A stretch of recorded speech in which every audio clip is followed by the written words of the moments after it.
Hey, I'm kind of late. It's not morning. It's about 6 p.m.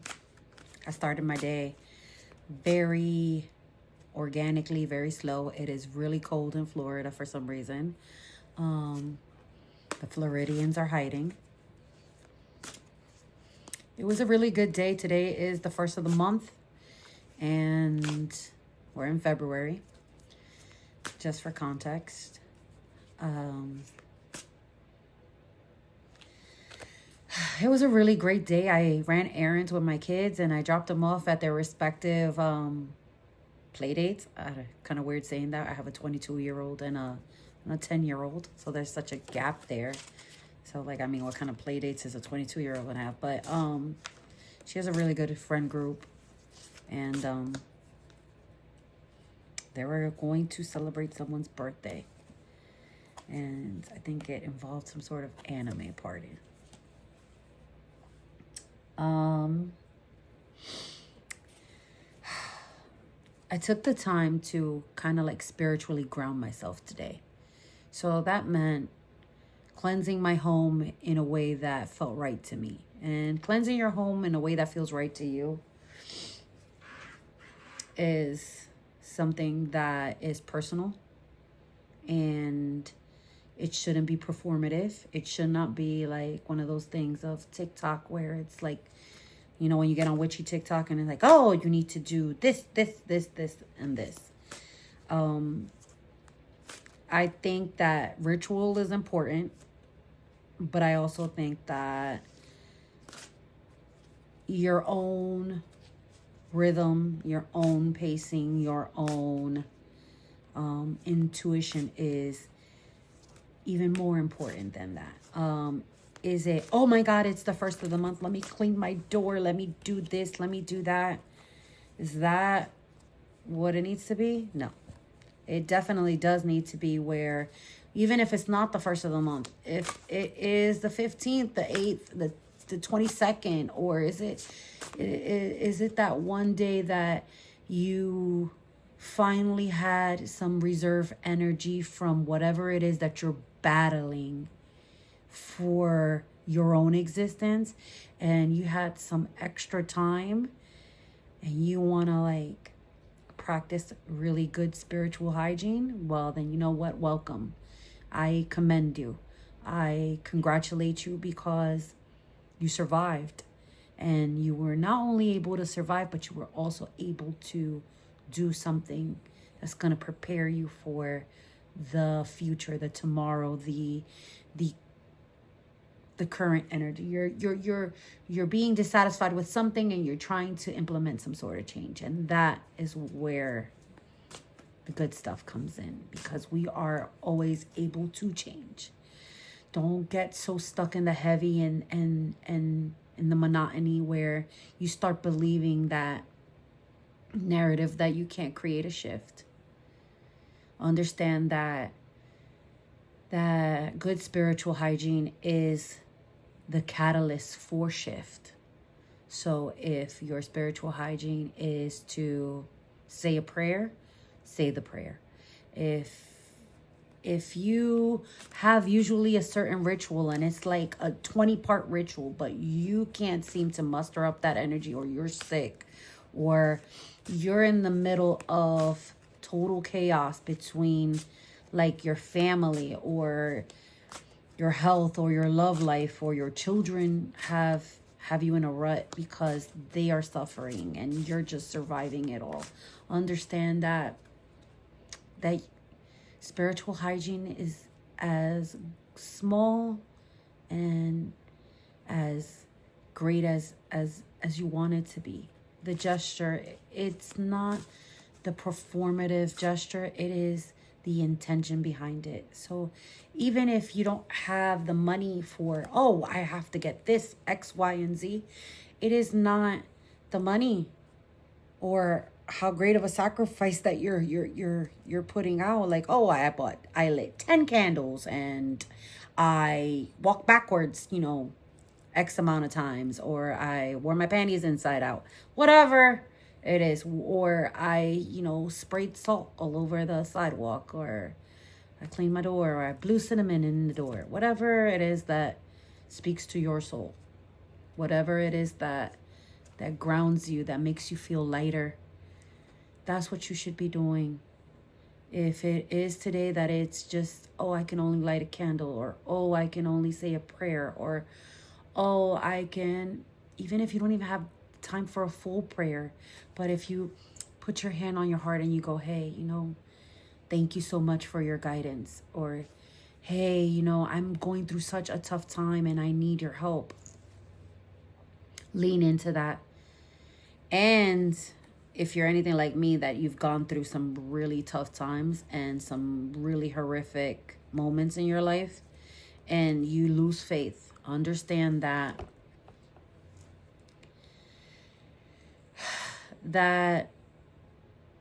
you don't have to always have unshakable faith to carry you. I was born into a Catholic home where I went to Catholic school, and I was an altar server, and I served in Mass, and I could tell you the Mass inside out. And there was a moment in my life where I was so angry at God. I was so combative in my conversations with God. I was like, how dare you? What did I do? It's like, I served you, and you failed me, and you hit me where it hurt the most. You hit me with my children, with my child. Like, what did I do to deserve this? Like, how could you fail me? What did I do so bad? And I stopped saying the word God. I refused. Like, I'm not going to church. I'm not saying that I go to church, but I refused. I was like, I'm not going to worship you. I'm not going to say your name. You don't deserve any reverence because you failed me. And so then what I kind of leaned towards was the universe. And the universe is whatever you make of it. You could think of it in a science base. You could think of it as whatever you put out, you get back. And I just focus on the universe. When I wish someone well, oh, may the universe continue to bless you, or, things like that, because it was so uncomfortable to use the name God. And I need you to understand that if it's hard for you now, I'm not saying it's going to change. I'm not saying that your perspective might change, but understand that the wounds that were being reflected, that may change. Like, once you start to heal, like, the relationship may get better, like any other relationship. I can say God now, but it's been years since those conversations with God. I'm not sitting here saying that the blow was any less, but I've gained perspective. I've gained clarity. I've been able to heal some of those insecurities that propelled me to those spaces and in those rooms of darkness, of pain, of misery, of anger. That was a really hellish period for me. And if you are in that period, and if you are in autopilot, and if you're just surviving and you don't know what to do next, and it is gut-wrenching pain, and you don't know how to muster up endurance or how to preserve your sense of self, understand that it's okay. There is no operation manual for what you're going through. And not every story is the same. So my healing process and your healing process may be different.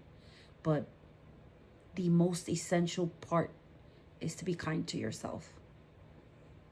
And if you're lacking faith, take notice of the small things, of the small mercies in life. And in my worst periods of time, my consolation, my only mantra that I could hold on to, because I have felt that God failed me, was things could be worse. And how I would seek comfort in that was, oh, we're in this situation. You hurt me with my children, or with my child, should I say. But you know what? Things could be worse. I could not have a child, or my child could be taken away. So my comfort and the only solace I had was that things could be worse. So if right now, in the middle of chaos, in the middle of pain, in the middle of your agony, if you look around and there's nothing that's good about your situation, say, oh, I don't know what could be worse, but things couldn't be worse. And my only advice to you is take comfort in that. And then the next step is to only try to control the things in your control. If the only things you can control are showering or brushing your teeth for the day or getting up to eat or getting the kids to school or getting yourself to your job, dude, do that. That eventually the mundane things is what gets you through the trauma, but then eventually you're going to have to sift through it after you're out of survival.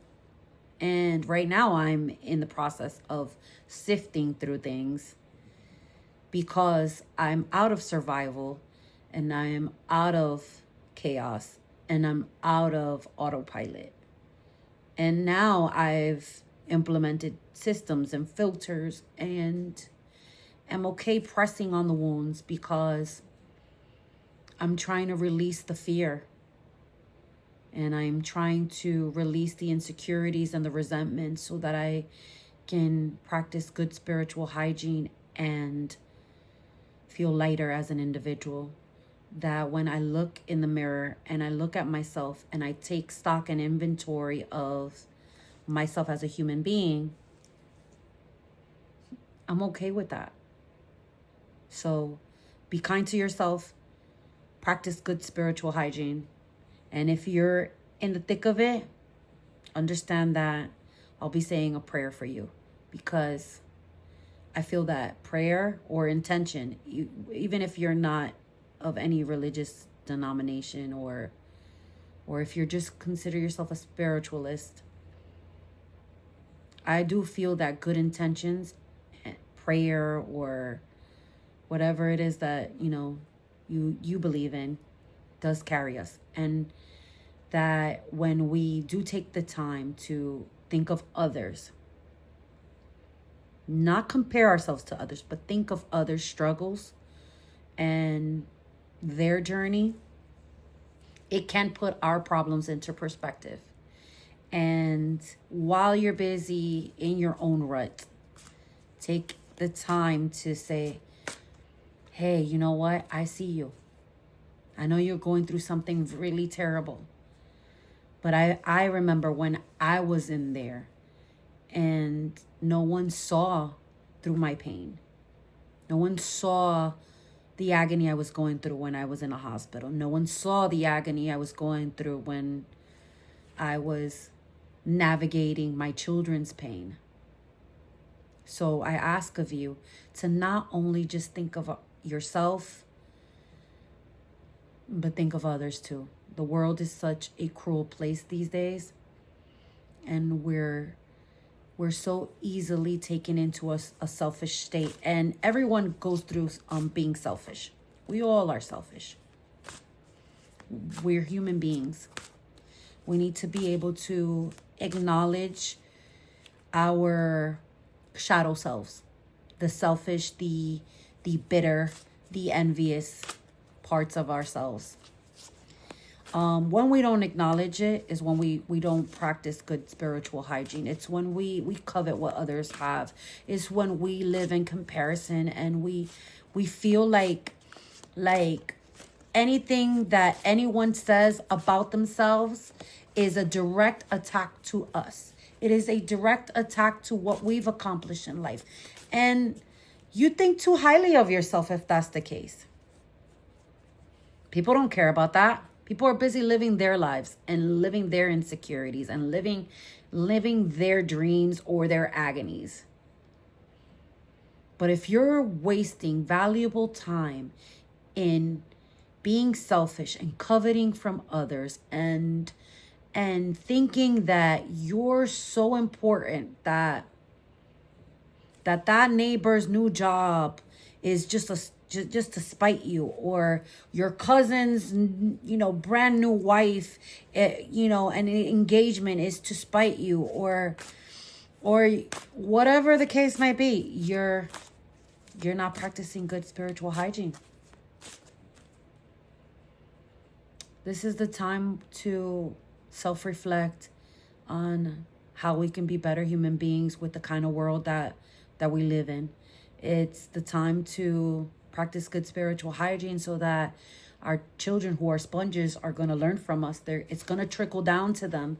It's going to influence them and seep into their characters. And this is what is going to create a foundation for honesty, transparency, integrity, all the things that you can't buy, all the things that they don't necessarily teach at school.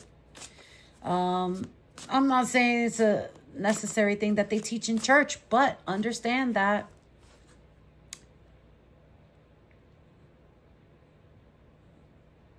religion, spirituality, and anything you want to label it as starts in the mundane. The kindness starts with the kindness that you allot yourself, that you allot your neighbors, that you allot your spouse, that you allot your children. And I'm not talking about, oh, you're so adorable and I love you. No. It's in what you teach your children. So try to teach your children to be compassionate for others by being compassionate for others, but not in a performative sense, in the sense that the world is very dark these days and we need to rebirth ourselves, but also create the light bearers, the truth tellers, and the builders of the world, the new generation that's coming with a better set of morals. But I'm not talking about the conservative, Bible thumping kind of morals. I'm talking about the ones that come from the mundane, the little things, the simple things in life. So today is about the collective spiritual hygiene, cleanse your home, cleanse your word, cleanse your aura, cleanse your heart, but also understand the importance of it. It's for you, for your home, for your children, for your legacy, and for the world. It's for the entire collective. If you mind your house and your order, eventually it's going to spill onto the world and to the people around you. So with that, I'd like to take a deep breath and understand that tomorrow's another day. So if it is the 1st, or it is the 15th, or the 22nd, it is okay to just practice good spiritual hygiene and understand that it's one step in front of the other and it's one day at a time. And if you are in the thick of it, I'm with you. I see you and I love you. Bye.